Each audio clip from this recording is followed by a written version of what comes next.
Chers amis, bonjour.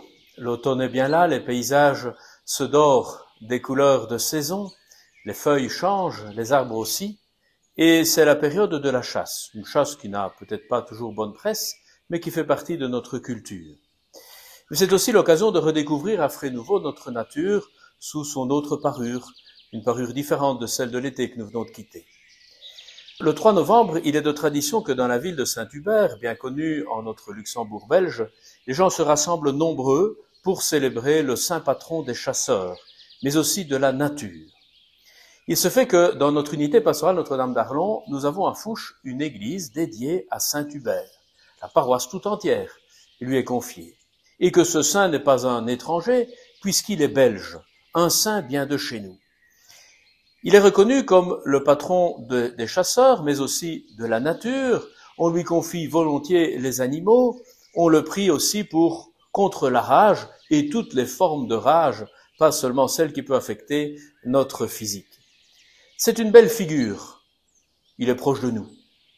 La légende nous raconte que c'était un être mondain qui aimait les plaisirs, qui s'adonnait volontiers non seulement à la chasse, mais aussi aux banquets et aux festivités du temps. Lorsque, un jour, il fit une rencontre étonnante, nous dit la légende. Alors qu'il chassait un vendredi saint, un cerf se retourna vers lui et il vit entre ses bois une croix apparaître et une voix lui dire « Que fais-tu là? Ne devrais-tu pas aller plutôt prier ?» Il en vit une conversion. Il devient moine et après une vie monastique vraiment authentique, il est appelé à succéder à Lambert, l'évêque de Liège, le premier évêque de Liège qui avait été assassiné, martyrisé. Hubert devient donc évêque et va se mettre à évangéliser toutes nos régions. Nous sommes à l'époque franque, à l'époque de Pépin de Herstal et autres, les ancêtres de Charlemagne. Hubert est donc bien une belle figure de chez nous, qui aimait la nature, et tout au long de la tradition chrétienne, on s'est tourné vers lui pour l'invoquer, pour le prier, non seulement pour les chasseurs, mais pour les animaux en général, pour tous ceux qui nous tiennent à cœur. Et dans la grande tradition de l'Église, eh bien, aux alentours du 3 novembre, dans des lieux privilégiés, on se réunit. On demande l'intercession de Saint-Hubert pour toutes les grandes causes qui peuvent affecter nos familles, notre santé, nos difficultés. On l'invoque aussi pour nos animaux et souvent on lui présente des animaux de compagnie, les petits comme les grands, les chevaux, etc., pour solliciter sa bénédiction, pour que, eh bien, le bien aussi souhaité par Dieu soit sur cette dimension de la nature.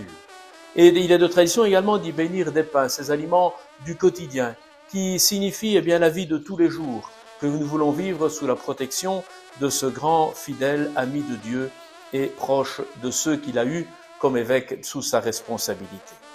Cette année, Fouches a décidé de mettre son saint patron en évidence. C'est pourquoi nous vous donnons rendez-vous le 4 novembre prochain, un samedi à 11h. Sur le parvis de l'église, nous bénirons les animaux, les petits animaux et les pains, puis nous entrerons pour vivre une célébration animaux de compagnie admis. Évidemment, il faut qu'ils soient de taille raisonnable, vous le comprendrez bien, et plutôt sages, afin que la dynamique de la célébration n'en soit pas perturbée.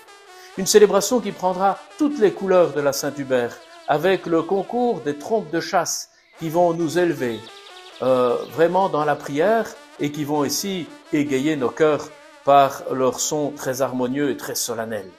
Une chorale d'envergure s'est réunie pour l'occasion, issue de nos différentes paroisses de l'unité pastorale Notre-Dame d'Arlon. À l'issue de l'office, nous bénirons les chevaux sur le parvis de l'église et en cortège avec les trompes de chasse, nous nous rendrons vers la salle Saint-Hubert pour un temps de convivialité. Un repas bien de saison nous sera proposé à prix modique que nous pourrons partager dans la convivialité. Vous l'aurez compris, c'est un événement d'envergure que la paroisse de Fouches, le comité de la salle Saint-Hubert, son conseil de fabrique, sa chorale, vous invite le 4 novembre prochain.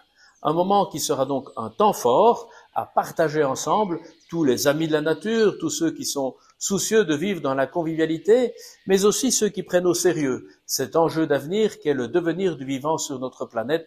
Ce sera l'occasion de le dire à nouveau ensemble, combien nous tenons à mettre les bouchées doubles pour garantir un avenir pour nos enfants. Bienvenue donc le 4 novembre prochain à Fouches, je vous y donne rendez-vous.